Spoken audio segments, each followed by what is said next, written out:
Episode 14. What are we talking about today? First, I want to tell you a funny story about a comedy show that I just did and the lesson that I learned from it. And then I want to ask you guys a couple questions. But most importantly, what are we here to do on this podcast? That's right. We're here to laugh, educate, motivate. And we're about to do that right now.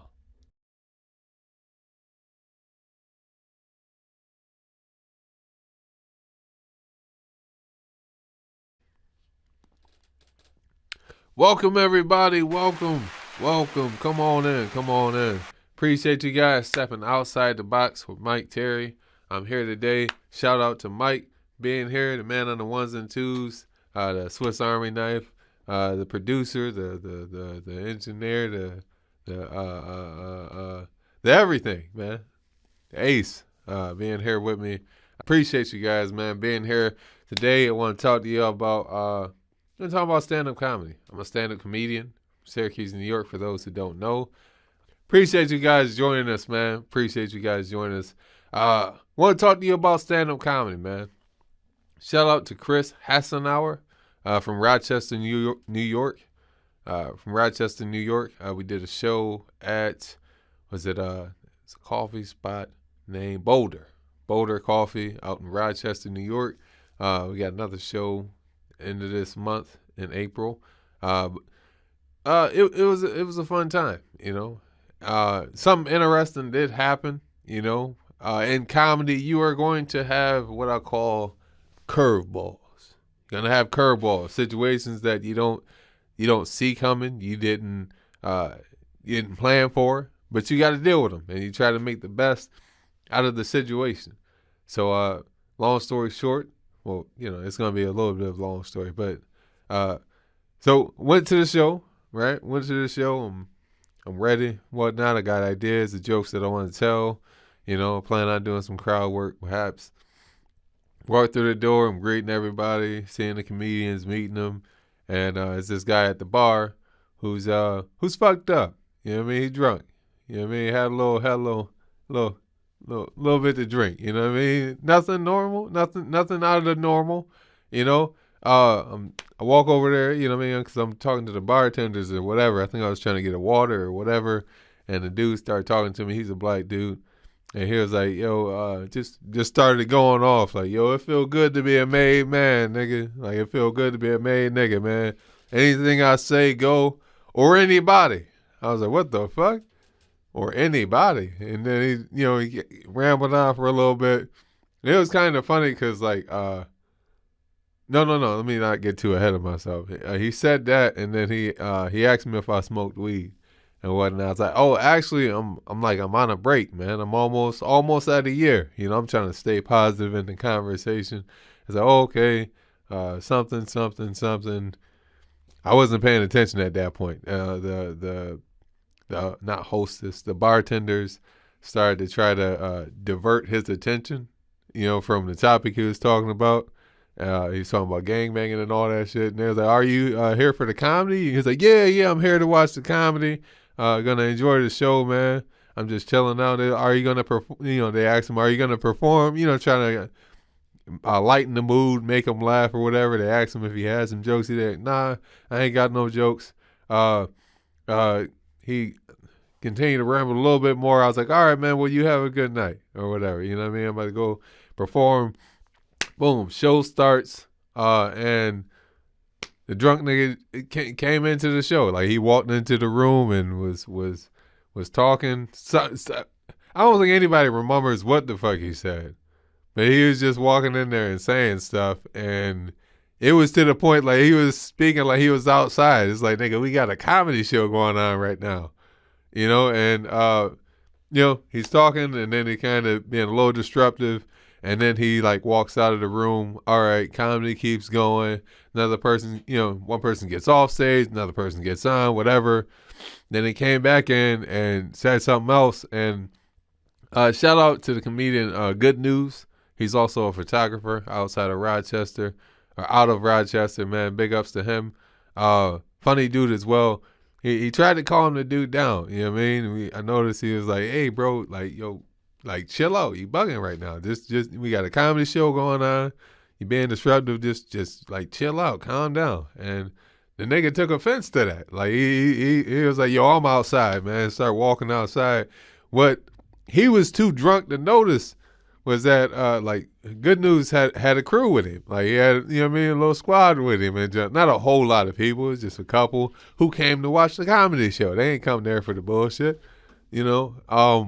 Drunk nigga walked outside. You know what I mean. We think, all right, he outside. That's where he gonna stay. You know what I mean. Maybe the freaking people who running the bar are gonna lock the door. Who knows? You know what I mean. Back to the comedy. A couple more jokes go by. Nigga came right back inside and just said something. It was like, you know, at this point, the owners are trying to get him out, trying to tell him, all right, man, come on, you disrupting, you got to go and whatnot. And you can tell they ain't deal with too many niggas like that. But this neither here nor there. You know what I mean? He went over to Good News and said, hey, all right, but could you apologize to me, though? That's all I knew. He was really fucked up. Like, you don't even know what's going on at this point. Like, you don't even know that you fucked up. Like, he wasn't sober enough, or he ain't have himself together where he could take a step away from the moment. Like, yo, whoa, wow. You know what? I did fuck up a little bit. I am being loud. My bad. It was just straight misunderstanding. But he asked him to apologize. He was like, yo, I don't know. It's like, what the fuck am I going to apologize for? You bugging. You know what I mean? And then he said it again, I'm outside. And while he began to turn around, he didn't notice that one of Good News boys was right behind him, ready to swing on him and shit. And everybody like, yo, calm down. They freaking went outside. This shit ain't glorified snitching, by the way. It's just accounting for a situation. Nobody was harmed. You know what I mean? As far as I know, I stayed inside the building. They went outside. Everybody's trying to calm the situation down, just try to get the nigga to go home or go somewhere. If you ask me, they put some coke in his drink, nigga. That's the way I see it. I think because that wasn't a normal drunk behavior. You know what I mean? That was his shit was cut with something, nigga. Like, he either did something before he came to the comedy show or something while he was there. But that wasn't normal drunk shit. Like, that's the thing though. Like, when I've been drunk before. Not like shit-faced. I haven't been shit-faced. I've been drunk. You know what I mean? Where I'm like, okay, wow, all right, I need to sit down a little bit. But at that point, I still got some control over myself. Like, it confuses me when I see somebody like fucked up and they act like they're a whole different person, or they just, I don't know. Point is, nigga was fucked up. I secretly was like, I hope he stays in the room or nearby until I get on stage so I can go ahead and start, you know, cracking jokes on him and trying to. I was low key, I'm not dependent. I was just hoping. I was hoping that would happen, but it didn't at that point. You know what I mean? He left the building or whatever. They got rid of him, but you know, and it was kind of a moment where when that whole thing happened, he was asking Good News to apologize. The comedian on stage was like, yo, should I fucking keep going, or like, what, this motherfucker being mad disruptive? And everybody was cheering the person on, hey, keep going. And I don't know, shit was weird. That person gets off stage, it's time for me to go on. I'm like, all right, well, you know, the mood fucked up, but all right, challenge accepted. You know what I mean? Challenge accepted, man. I didn't, you know, got to try to get the crowd back into a comedy show vibe, make them laugh, try to take their mind off it or whatever. But sometimes what I've learned is you address the obvious, you know? So initially, yeah, I went ahead, the way I went about it was, all right, let me hit them with some jokes just to let them know that I'm funny. You know what I mean? Hit them with some jokes, got some laughs. You know what I mean? Once the laughs started to, you know what I mean, get pulled back or die down a little bit, you know, I tried to improvise, but I'm like, all right, look, I need to address it. That motherfucker was fucked up. And I addressed the obvious. People laughed, you know, said some other stuff. I wish I would have thought to say that comment of they put some coke in his drink. I think I would have got a laugh off that, but it wasn't my best performance. You know what I mean? I'll say that. But, You know what I mean? I learn from situations like these. I think that's something that keeps me on the up and up, gives me an advantage. You know, I'm not like in competition with other comedians. I compete with myself. You know, the comedian I was last week. Am I better than that? Am I, is my performances getting better? Is my timing getting better? Is my shit? Sometimes I'm just trying to be on time to the comedy show, but that's neither here nor there. Um, I don't know, man. I I I I still had fun, even which is kind of weird. Sometimes as a comedian, once you get to a point, not of arrogance, but just of confidence, self confidence on stage, you can enjoy bombing. You know what I mean? You can in certain situations. Now, to get back on track, I did go ahead and I improvised. There's a big old glass window right next to me where you can see outside. So, made some jokes about people walking down the street. Got some laughs off that. Uh, made a joke about like, it was cars coming too. I was like, all right, I was just making sure the nigga wasn't spinning the block and jump like that. Got to laugh off that, you know. But I found in some situations like that, unless it's super tense, right? And if it's super tense, you might want to go the route of making some jokes and lightly talking about the situation in a way that doesn't antagonize the situation or provoke it further. Because say, for example, yes, the guy who was the antagonist who started the problem left, but the people who had to deal with him were still there and they're still upset. You might not want to talk about it right out the gate because that might ignite some anger in this motherfucker. Now talking, he better have left or he would have got fucked up. And then the nigga echo in the back, hell yeah. And then now, point is, sometimes you just got to read the room, try to make the best out of the situation, understand that in that moment, it ain't about you. You know what I mean? The performance, whether you do good or not, focus on making people laugh, bringing the mood up to where they can actually enjoy the rest of the comedy show, especially if you're not headlining. You know what I mean? Because my thought was like, all right, I want to at least get them to the point where they can enjoy the headliner. You know what I mean? Like, I don't want the headliner to, have to deal with, I don't want him to come up to a cold crowd. You know what I mean? So let me get him laughing. Let me just try to bring the mood up, et cetera, et cetera. That's the time to be a team player. So, well, one thing now, so some lessons that I learned from that, right? And and honestly, I didn't do terrible, but it wasn't up to my standards of me saying, "Hey, that was a great night." So that's why I say it wasn't my best performance. But what I learned from that was, okay, some things that I could do better, right? All right, yes, I can do crowd work, but I can have more topics in mind to talk to the crowd about, right? More topics to have in mind to talk to the crowds about that I could also speak about at length. For example, everybody likes fast food. Maybe I could have talked to them about fast food. That's something that everybody can relate to also, and that's something that I could talk about. I could talk about how sometimes they give you an attitude for free. You ain't even paid for it. You didn't order it. They just give you an attitude and shit. You know what I mean? Motherfuckers rushing you through your orders. I could have talked about that. But that's something you put in the memory bank, as you're driving back. You think about, what you could have done better and, you try to apply that the next time around. So that's some good takeaways that I learned from that. I used to hear people, when I first started doing comedy, I'd hear people tell me when I didn't do as good as I thought I would, hey, Mike, it was the crowd.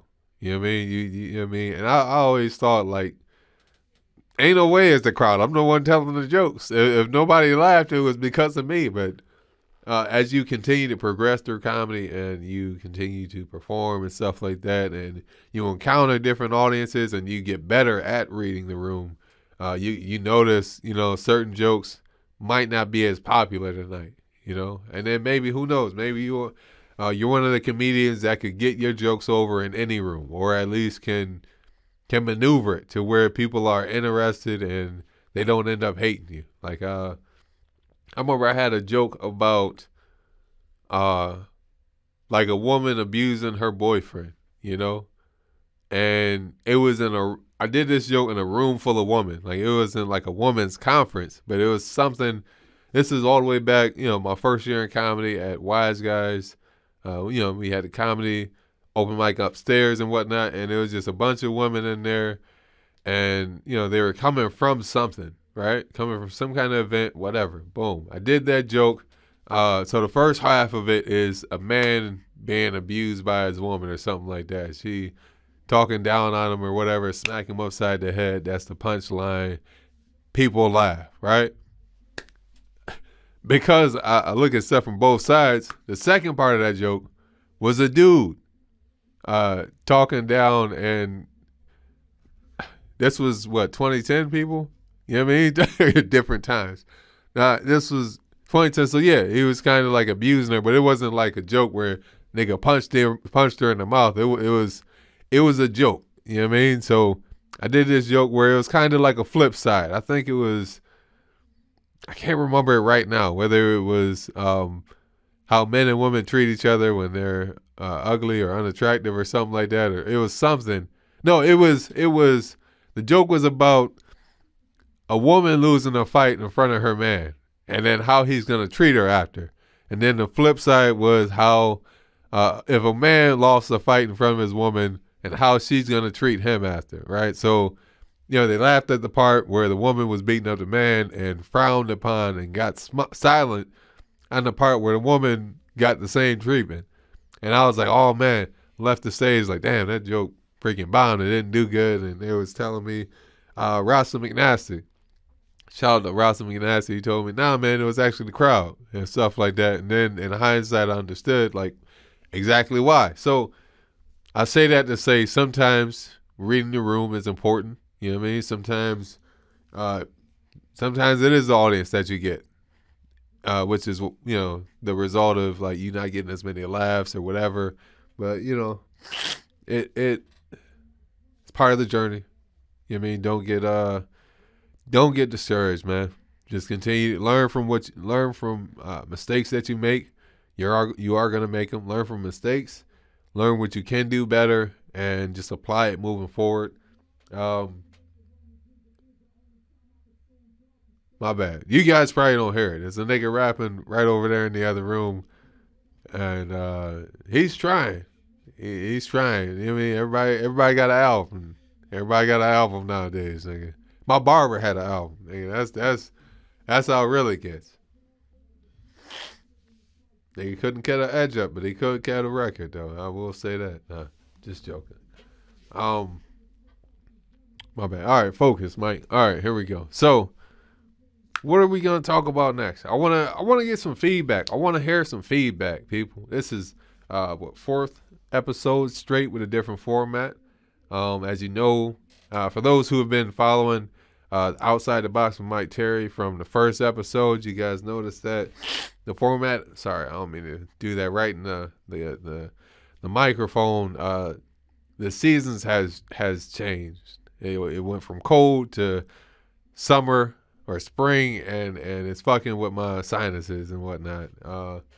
Been sneezing and I've been going through it, but I'm all right. All right. So point is, I want to hear some feedback.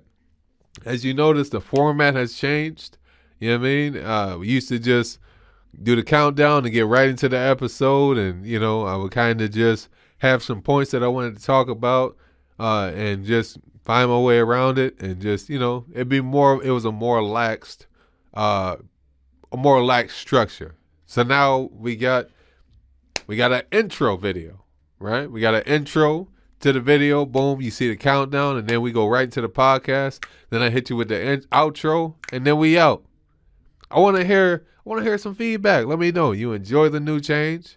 You know what I mean? Do you enjoy the new structure? Do you enjoy the forwardness? Would you like to see more ramblings of Mike Terry? I don't know if anybody's gonna say that, but I'm interested in hearing the honest feedback. I want to hear what you guys enjoy about the podcast. Because that's one way of getting better at this. Because that's something that I want to do. That we want to do is get better at podcasts and get better at hosting it. get better at it, so so you guys will feel more encouraged and feel better about sharing this. I don't want nobody sharing this shit out of shame. Like, you know what I mean? Like they sharing it to their friends because they feel they got to. I want you to be watching the episode of this and be like, yo, nah, my friends need to see this. This shit was funny. That's the reaction I want. You know what I mean? So one way to get that is to ask the people that are viewing your content, that are supporting and encouraged by and enjoy your content, what they like, what they don't like, and you find you find what's true to you, and you form around that. So I want to hear feedback. Drop it in the comments section. What you like, what you don't like about the podcast. You know what I mean? The news. You ain't got to write no paragraph. You know what I mean? You can make it simple. Hey, Mike, like the new structure. Hey, Mike, take your time talking or some shit. I mean, don't get belligerent. You know what I mean? Don't get belligerent. You know what I mean? But I'm just interested to hear what people say, what people are enjoying about the podcast. So don't be too shy. All right, I'm trying not to make another 30-minute video right now. You know what I mean? I want to make sure. Remember, quality over quantity. That's what I'm all about. Quality over quantity. I'd rather make a 10-minute video that has nothing but substance than a 45-minute video where I'm just looking at my watch, just trying to see if I'm making the time. You know what I mean? So I appreciate that you guys enjoy this. All you guys who are watching it and supporting it, I appreciate you guys, man, for real, on a serious level. I'm just, we're trying to get better. So in closing, make sure you like this video. Make sure you subscribe to the channel, C2C Indie Radio. And what does C2C stand for? City to city, county to county, and coast to coast, which means anybody can see this podcast. Anybody can see this content. Anybody can support the channel, whether you in Los Angeles, whether you in Canada, Schenectady, whether, whoever. Anybody can can view this content. So make sure you subscribe to the channel. Make sure you hit the notification bell so you can be notified when we post new videos. And you can also go ahead and support the other content that's on the channel as well. A lot of local and indie artists out there putting their best foot forward. A lot of other quality shows that's on C2C Indie Radio, and we only getting better. We only moving up from here, baby. Only moving up from here. For anybody who's unsure, yes, this is a new venue than what you previously seen, but we upward and onward, moving forward, man. So also make sure you share this video to anybody who could use a laugh, anybody who could use some education that's in this video, and most of all, anybody who could use some motivation. And make sure you give yourself a round of applause, man. Because at the end of the day, you just stepped outside the box. Peace.